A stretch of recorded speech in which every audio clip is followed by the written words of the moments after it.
Welcome to Data Kitchen, a podcast where we regularly introduce the best data chefs and share their recipes on how to master data analytics, information technology, artificial intelligence, and many other ingredients that can help to create a better world around us.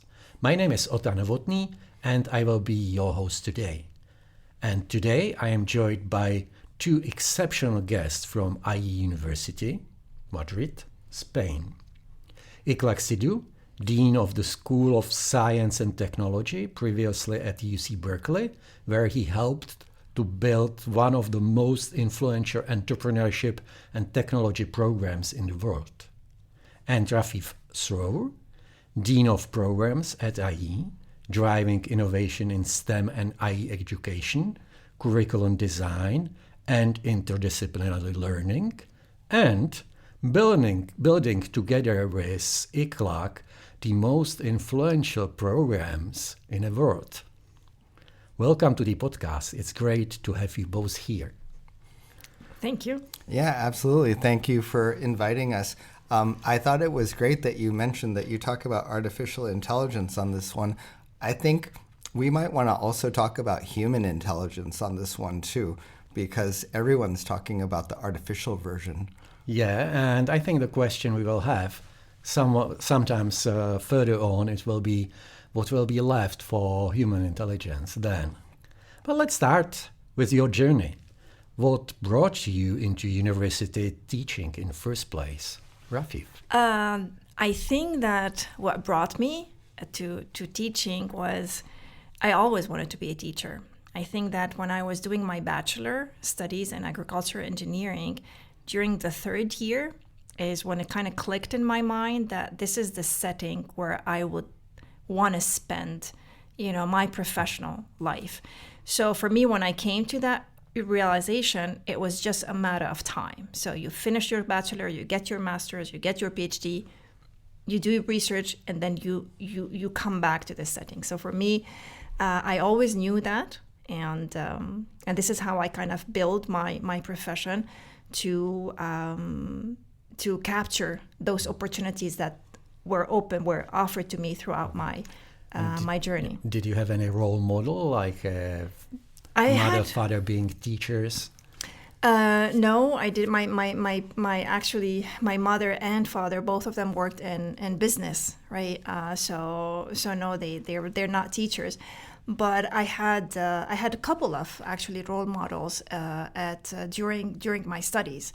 So they were like, I had my thesis advisor, and then I had later on in the master also my thesis advisor, and so I've got a couple of people that were role model to me that I wanted to kind of follow their lead. Thank you. And Ikhlaq, what still gives you energy when you enter the classroom? What gives me energy when I A lot of coffee, of course. Coffee and sugar. Your brain runs on sugar, so like at certain times you need that. Caffeine doesn't hurt either. But besides artificial stimulants, if you're wondering what gives me energy when I go into the classroom, I think, for me, it's probably the kind of change that I think I have been making or want to make or still want to make, the kind of change that I want to make in the classroom.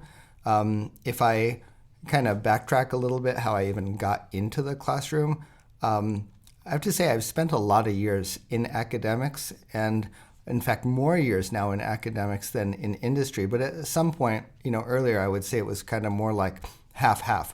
And I had done a full PhD and I'd kind of become a specialist, we'll say in networking, but the truth is in a certain type of math that describes networking.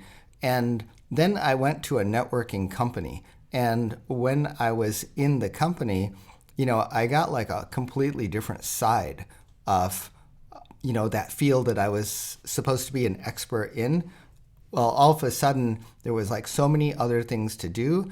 And, and that was a time when I had a lot of inventions and a lot of kind of industry contribution. And and I made it all the way through being chief technical officer, actually, of another company at that time.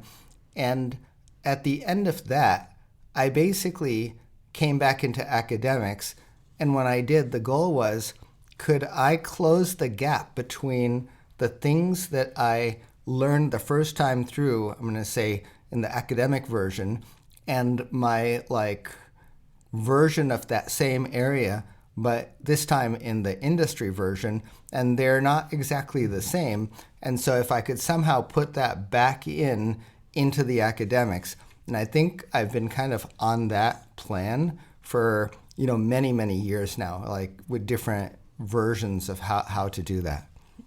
I have warned you that this podcast is named Data Kitchen, so we'll have a lot of questions about the food. So, your teaching style, if your teaching style were a dish, what dish it would be, Rafif?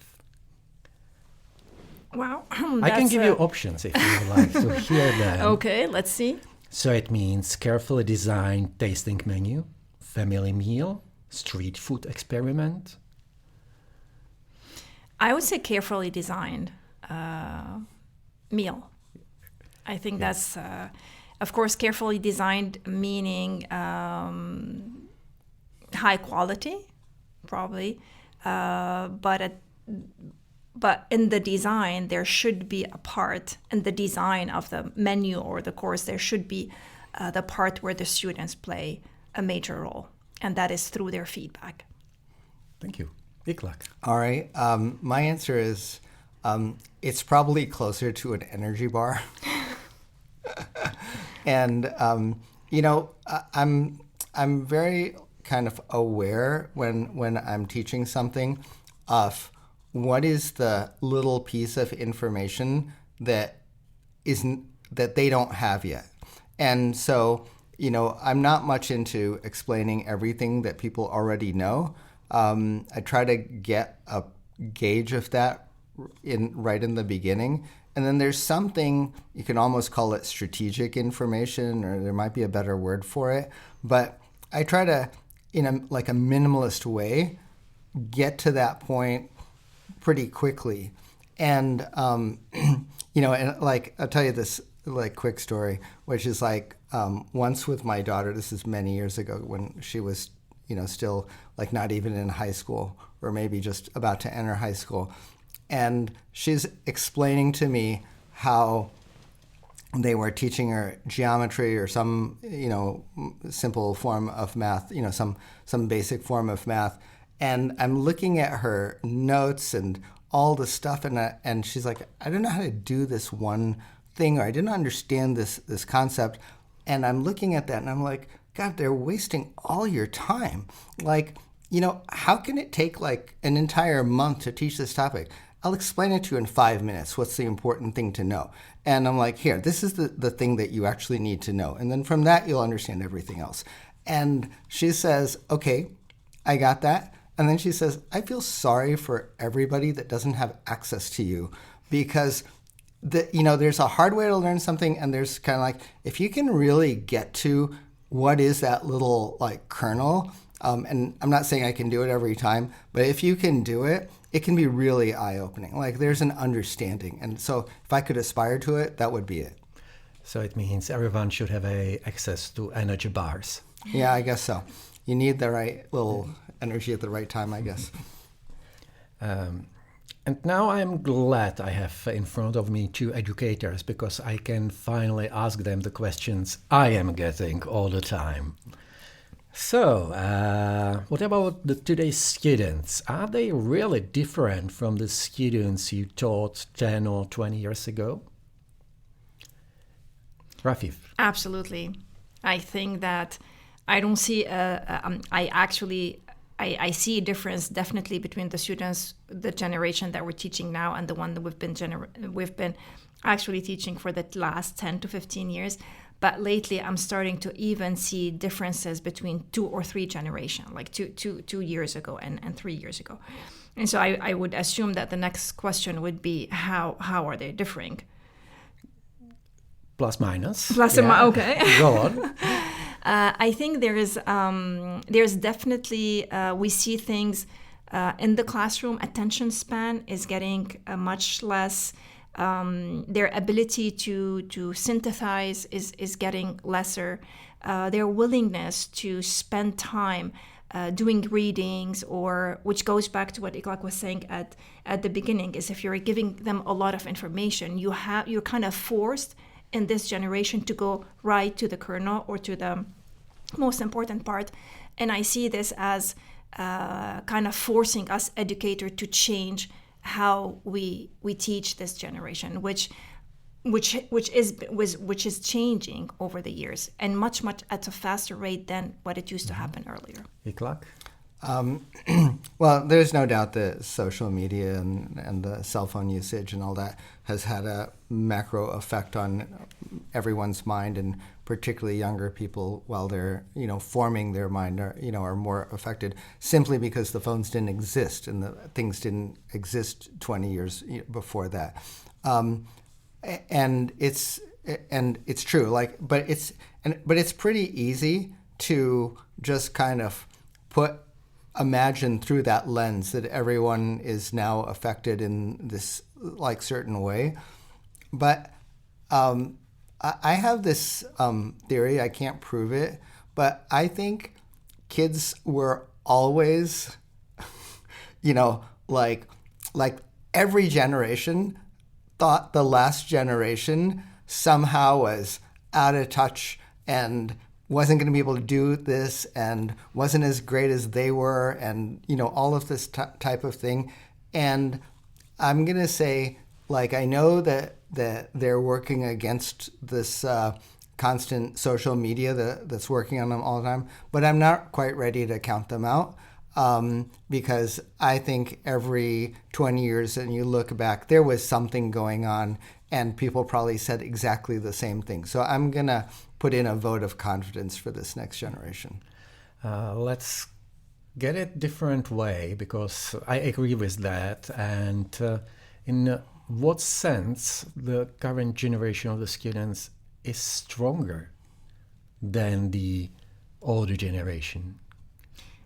I agree with both of you. I think that what we're observing in the classroom is a different way of processing information and learning, which I think we educators need to kind of change a little bit in order to account for this. But I see in this generation a lot of promises. I see a generation that know what they want. I see them very.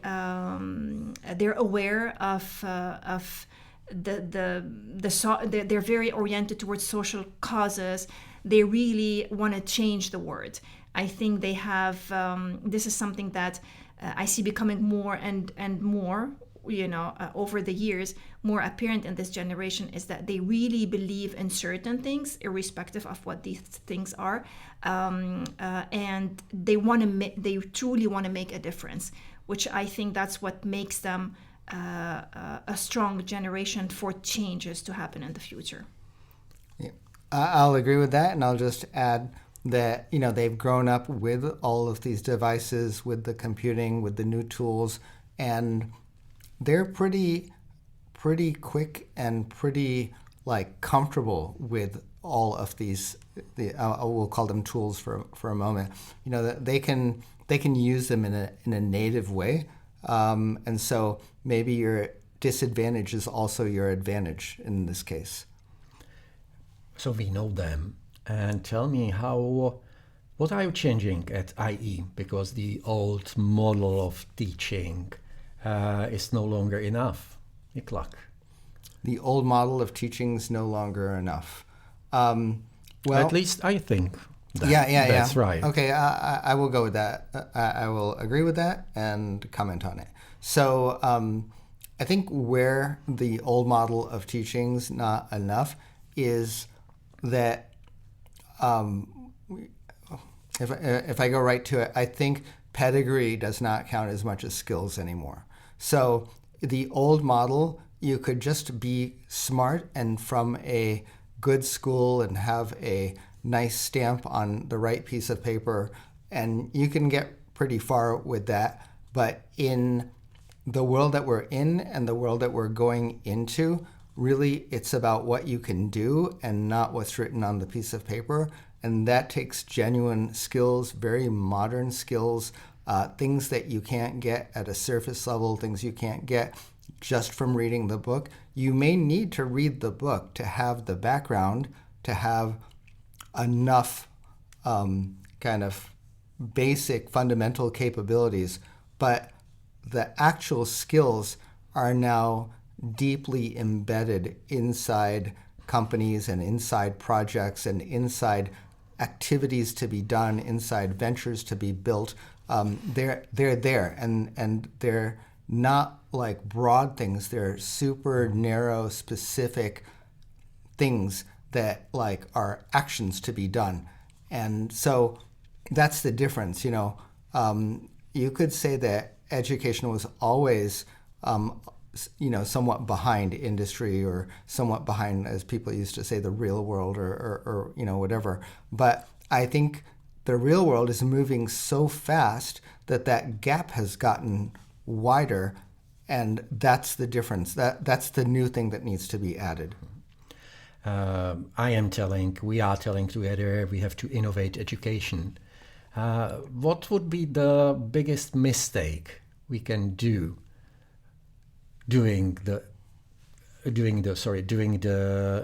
innovating education, Rafif? So I think I'll get to this question in a little bit, but I think the biggest challenge that we're currently facing is, we know that skills are important. We know that the students they need to learn how to build.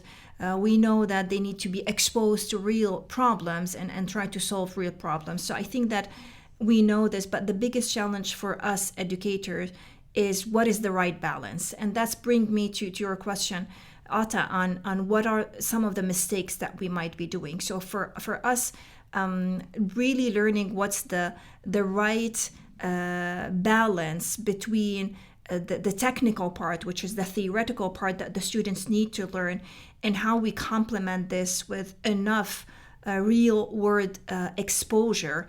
Because the real world exposure is not only about building stuff, but it's also about delivering. It's also about a lot of skills. So what is the right balance? This is what I think we should be tweaking, and some of the mistakes that might happen if you take it to the extreme. You reduce tremendously the theoretical part, so then your students will not be technically deep,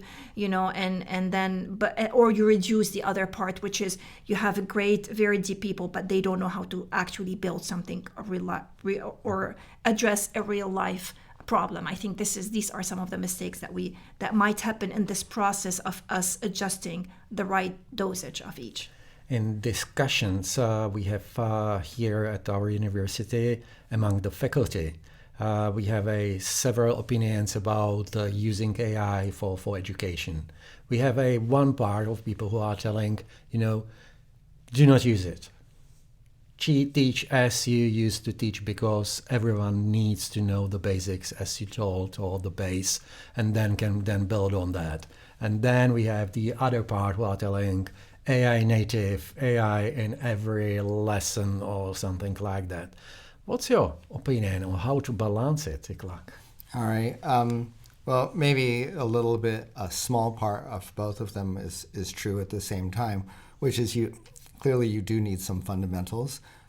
Where do fundamentals end? I think there's a debate there. Is it pretty small, or does it go pretty far?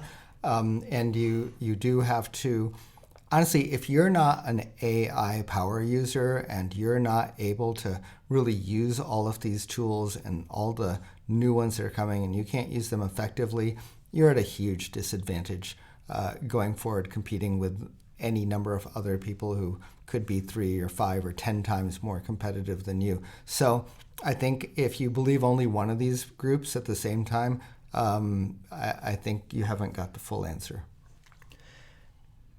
Should we still test students on tasks that AI can solve better than they can, Rafif? That's a very tough question. I think that it all goes back to in what are you trying to teach the students.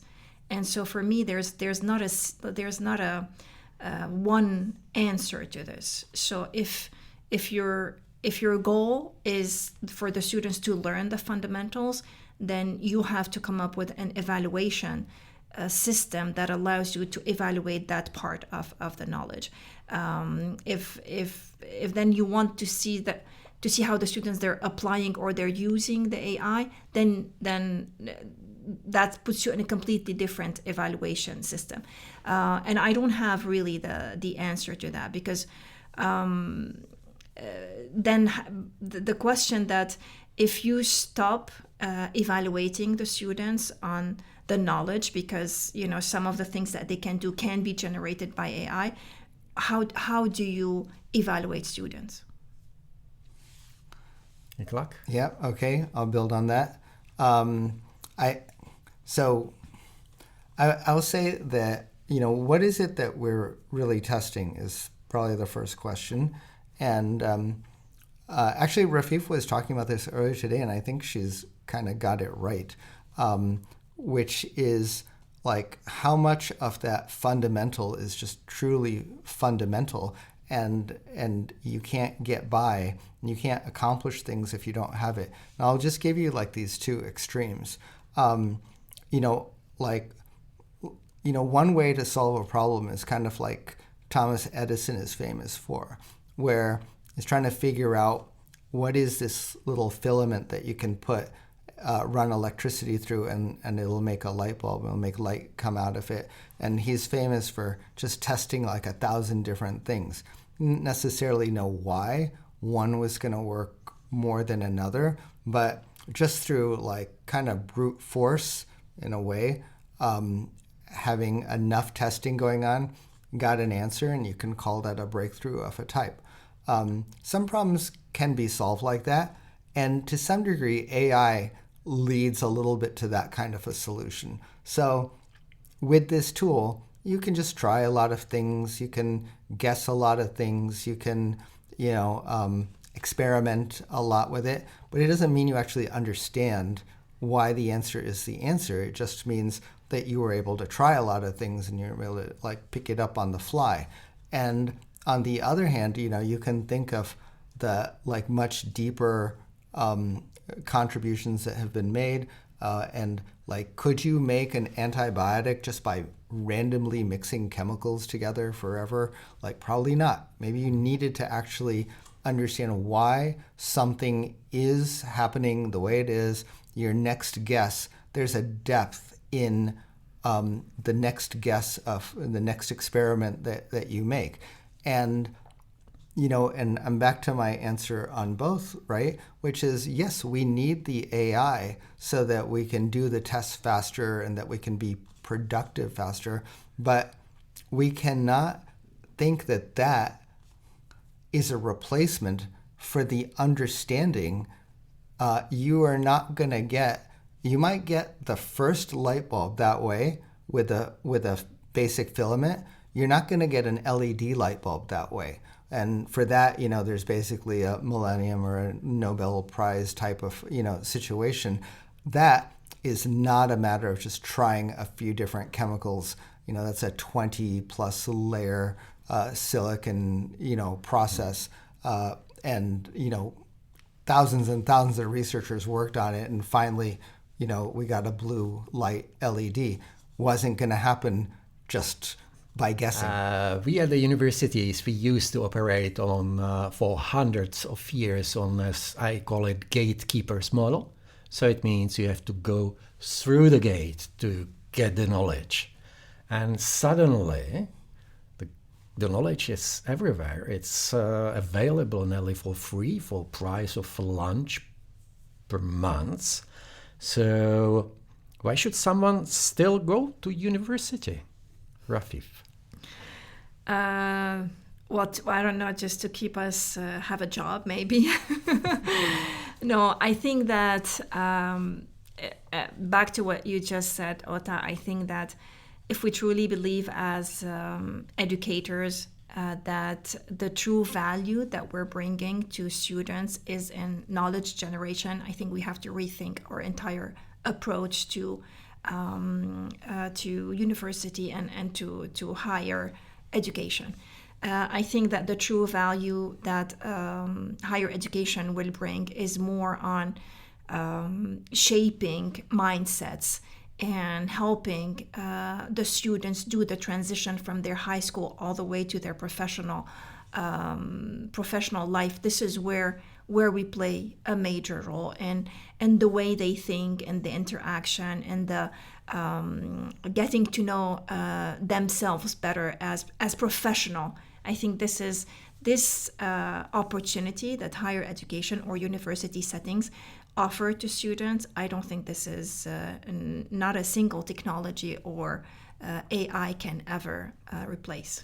This is beautifully said, but imagine 17 years old boy. How will you convince him just to enter the university, Ikhlaq? Or convince, or let's say trigger, motivate? Yeah, I mean... Think about your kids. Yeah, okay. Well, I'm not sure they got a choice, so... Exactly, my kids have no choice. Right. But having said that, I'm going to say, your statement, oh, well, all the knowledge is in AI, you can get whatever you want out of it. And I just want to point out that knowledge is not the same thing as the ability to do something. So, you can have a library book by itself. It has knowledge in it, but by itself, it doesn't do anything. Like, people do things, and people might need to know what's in the book, but that's not enough to, it's like to know what's in the book and to do something are two different things. And you can educate yourself partially by talking to AI, and you can leverage the library that's in your phone or, in your computer all the time. But doing something takes more. And if that's all we leave people with is just access to the library and not the understanding to make the changes in the world, to do the things, to improve the world. And I don't think just having AI is going to do that. Universities are increasingly depending on AI tools from a few large technology companies. Do you think it's a problem, Rafif? I think, well, yes. I think in the short term, it's good because it provides the university students and faculty with tools to update their curricula to become more efficient, to update their processes. So yes, in the short term. In the longer term, is this technology is evolving extremely fast, and we know how difficult it is for a university or for an enterprise or a company to kind of use a certain technology or embed a certain technology within its system. And so in the long term, and every time that a new model is going to come out or a new technology, it becomes extremely difficult for adoption. So I think that in the longer term, maybe we should start thinking about using this technology, but doing customizing it within the university for a particular setting. I think this is more I think profitable on the longer term. Yes, because you have been talking about the, let's say, AI as a technology. Yeah. I understand it, let's say, more beyond that, because we are outsourcing the educational activities, let's say, to the systems which perhaps would have different incentives which are not educational. Well, how to cope with that? I mean, we've certainly been through that with social media. Yeah. We've outsourced a lot of time, eyeball time or whatever, watching videos or things like that, to content that is produced by companies that have incentives that are not necessarily aligned with the kids or the people who watch them. Are we going to have a next generation of policy that protects people from this. Like we will see.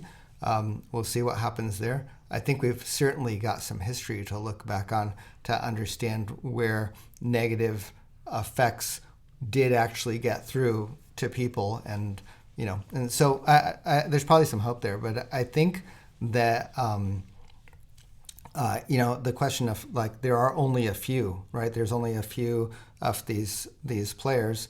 On one hand, I think many countries and languages and they're all wondering, are we being represented properly? The quality of it in English versus other languages, so forth. Like all of that. That's one reality, and the other reality is there's probably an oligopoly that will form, and just by the sheer amount of resources, money, the way companies kind of get built, so or compete with each other. So if there's going to be 3 really large players, suppose that's the number, could be 4 or whatever, but there's going to be some number. Most likely that is what's going to happen, and the question is, do you believe that it's more likely that those 3 will eventually cover all the gaps that exist, that people say you're not covering right now? Or is it more likely that the small niche places that have their perspective will build their own thing that will compete with one of those big 3? I would say it's more likely that the large ones will cover the because they will absorb them. They will absorb. Yeah, eventually they'll figure out what they're not doing right for Italy, or what they're not doing right for the Middle East, or what they're not doing right for different places, and they'll eventually get there. Yeah, I had just a crazy idea that we will start a course called Prepper Programming. So it means the preppers are people who are preparing for the nuclear war, or where everything will stop functioning. So I'm thinking about the structure of the course for when AI will stop working or someone will turn it off. So we will see how it will work. But what if is everything going to shut off, or just the AI? Just AI, multinational. So the computers will still be in place physically. So the internet works, but AI doesn't. Yeah. But the AI runs on the internet, so we'll see how it will. Now, how about AI taking control? Yeah. That's another scenario, because that's a big fear, I think, that of automating systems and leaving the decision fully to be made by the AI, because depending on how you design those AI, then and if they learn through reinforcement learning, then how would you control the outcome? Yeah, and this is iRobot happening, all over. And do you teach the 3 laws really do lead to that? By the way, do you teach ethical principles of using AI technology? We do. We have in all of our courses like ethics of AI, governance, and data privacy, and responsible AI use. We do. During today's talk, we have several times tackled the current situation in let's say, educating the students, that the ones who will be able to use AI will be much more productive and much more efficient if they use AI in appropriate way, just an enhancement of their human intelligence. And then there will be the rest of the people whose, let's say, normal mental work will be replaced by AI. So we have quite a big gap between these 2 groups. So that will be a big gap between experts and, let's say, normal people. And what shall we teach our students to help them to become the ones from these 15%? Yeah, okay. Right. Ikhlaq, then Rafif. Okay, all right. So I want to say that before, like, just giving you a direct answer to that, I think this is actually a bigger question. Okay, this is a question inside another question. I was on a panel at the Economist Conference Summit, and What happened there is there were two people who were kind of debating this exact issue, but not for students, for people who work in their company.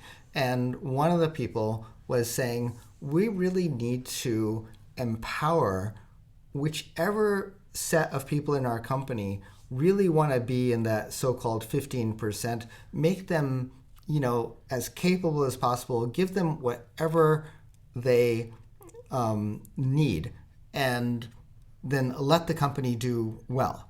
And there was somebody else on that panel that was saying, I'm not worried about empowering those 15% or whatever that is.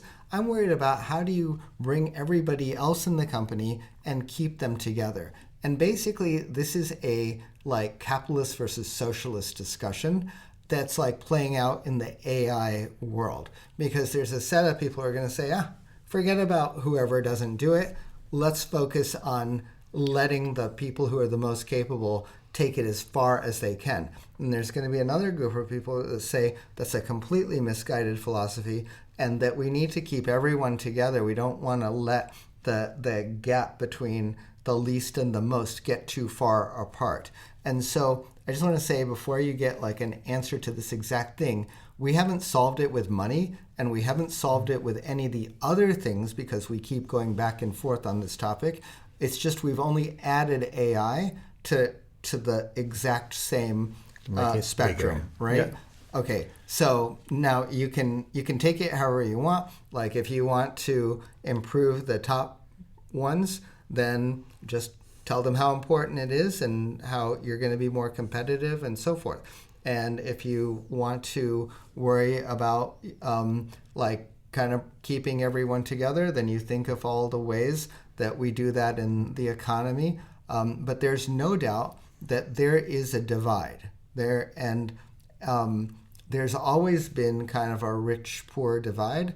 And if you look at the numbers, it's something like the top 1% of people in the world, I think, own something like 50% of all of the assets in the world. So 1% owns half the world, and then the next 1% owns another, 20%, and so you're already very skewed, okay? And this is only another multiplier on that skew. So, we are in that situation. Okay, so what's your opinion, Rafif? I think, and to just bring this down to, and I agree with what Ikhlaq is saying. So, but to bring it to an educational setting, I think there are things that we can do in order to make sure that those 85%, of the students, are not kind of left out. And I think that there are two skills that we should be teaching the students. There's adaptability and flexibility. So how do we do this? I mean, there are different ways of how you embed those things and you teach the students, which takes me back to what I said earlier, about the university and why you should go to the university, because there's a lot of skills that you learn in that process, which are beyond even building something or even getting the knowledge. So this flexibility and how you make a student step outside of their comfort zone, because it all boils down to this. The real question is why a student will not want to use a technology to boost, enhance their learning. I think there's this fear of stepping outside one's comfortable zone and how they would respond to a changing environment and what's not. So I think by teaching the students the skills or creating specific cases where the students learn these skills, I think this is important. How do you teach your faculty to teach these skills to students? Good luck. I think it's very difficult. It's very difficult depending on the kind of faculty that you have and the kind of professors that you have. There are professors that you don't have to because they believe in it and they practice it. But there's a big percentage, there's another percentage of professors who are very traditional in the way that they approach teaching and learning. How do you do this? I'm I don't know, actually. How do you make incentives, make it obligatory that these professors change the way, having some measures of how engaging a professor can be, or measuring the impact that the professor make on their students? I don't have a one straight answer to that. This might be the same answer as how do you keep those professors in the top 15% also. Yeah. Right? So maybe the answer is, look, you're going to need fundamental skills to be taught, and you're going to need, like an effectiveness in terms of being applied and being able to do things. Both of those are important. But I think, what we've seen is that it's rebalancing in the university. So maybe if you go back 20 years or whenever, 20 to 500 years, whatever, somewhere in there, it was 95% fundamentals and 5% this applied. Applied was like just going to the lab, a long time ago. There was no more to applied than just that. And so if the future of education is 50-50, or what if it's even 60-40? We don't know where the balance between applied and fundamental is going to be. So it means there's going to be new opportunities for the ones that can work in that next applied world, the ones that there's going to be new opportunities in that category, and there might be fewer opportunities, and maybe only the best of the fundamental ones will have space in the university, and maybe there's space in the future university for people who aren't there today because they can bring those extra capabilities beyond the fundamentals that you need to being in that applied category. I think now is the time just to get a bit back to, let's say, your personal history. And, from my point of view, if I look on both of you, it looks like everything you touch works. And not really. Yeah, that's for her. Yeah, that's true. Yeah. That's very far from That's truth. my question. Are there any failures, educational experiments? They didn't work. You try and they didn't work. Well, first of all, I think that there's a lot of iterations that we do. I think that. I never look at something that we do as a failure. I always look at it as an opportunity for me to learn something. Complete failure, I don't believe in complete failure. There's always something that is working. That's not maybe the end product that you wanted. Adjustment. Exactly. So you keep on adjusting, you keep on learning, and you keep on improving. For me, this whole innovation in teaching and how you're doing it, I don't think one has the formula for it, or the ingredient.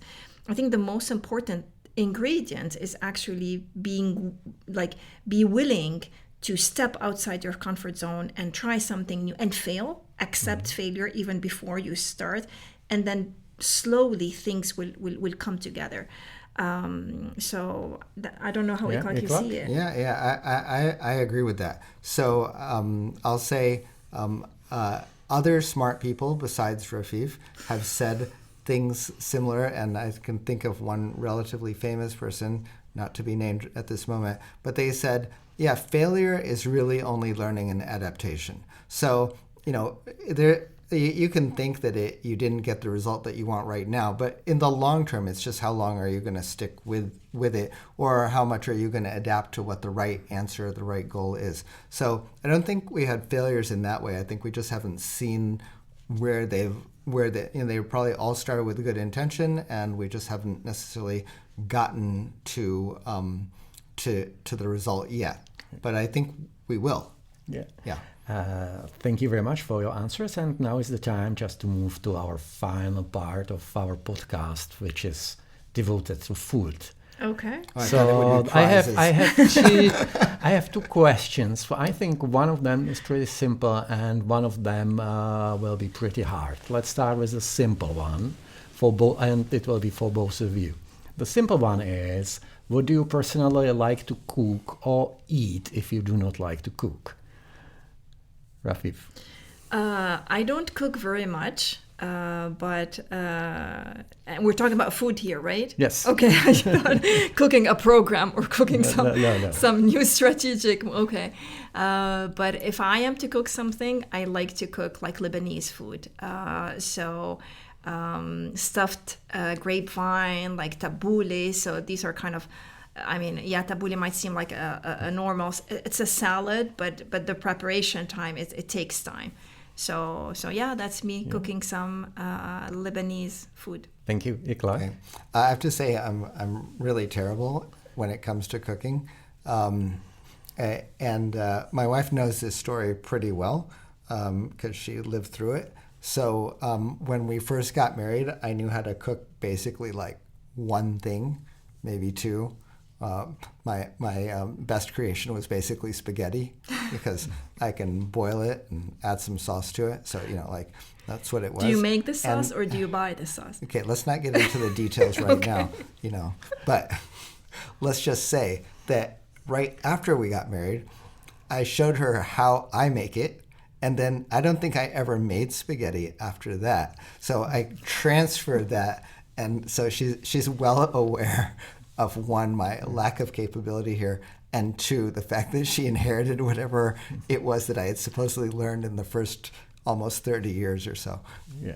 And what do you like to eat instead? What do you like to eat? What do I like to eat? I have to say, I don't like super complex foods, meaning,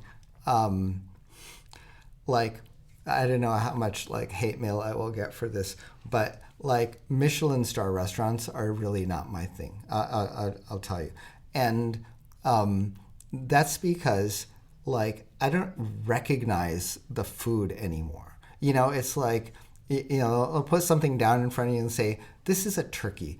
And I'm like, really? It's in the shape of a star. And so I'm sure, there's people who, there's a lot of people who can really appreciate what you can do in the process of making that to turn it into that thing that you can't recognize. But for me, I just rather be able to recognize it. And now to that, let's say, sort of harder question, and it will be probably the final question of our podcast, and it will be for both of you. And I'd like to see whether you will agree one with each other. If IE School of Science and Technology were a kitchen, what would be its signature dish? All right, so I guess let me try to talk myself through this. Okay, so the school, if I had to do characteristics, it would be that we're both technically deep, so it could be fundamentals and all that, but also having this breadth and having the applied nature and having the, these skills to do things and the behaviors to do things. So, I think we're a little bit about combinations. And I think that does, by the way, fit the kind of future world where we're going to, where maybe you can't just be one or the other. So now I'm starting to think that maybe we've got a fusion going on. And so what would be that super deep fundamental food? Something, very somewhere between caveman and whatever, the fundamental thing. And what would be the the fancy. So maybe maybe fancy is French or something. So we could be a fusion of French and early American or something. Okay. Whatever. A fusion of the old and new. Okay. I think what I like about Ikhlaq's answer is that we're thinking in the same way. So we're asking ourselves exactly the same line of thought. What do we offer? Definitely technically deep. Definitely we give, breadth, application. Definitely it has to be something international. It has to be something applied, something you build. So what kind of food? But also you cannot miss the high curation. So that's probably where the French is coming, in Ikhlaq answer, the French food. And I think we serve it very well too, by the way. Yeah, very excellent presentation, I think, of our program. What would that leave you with? What kind of food? I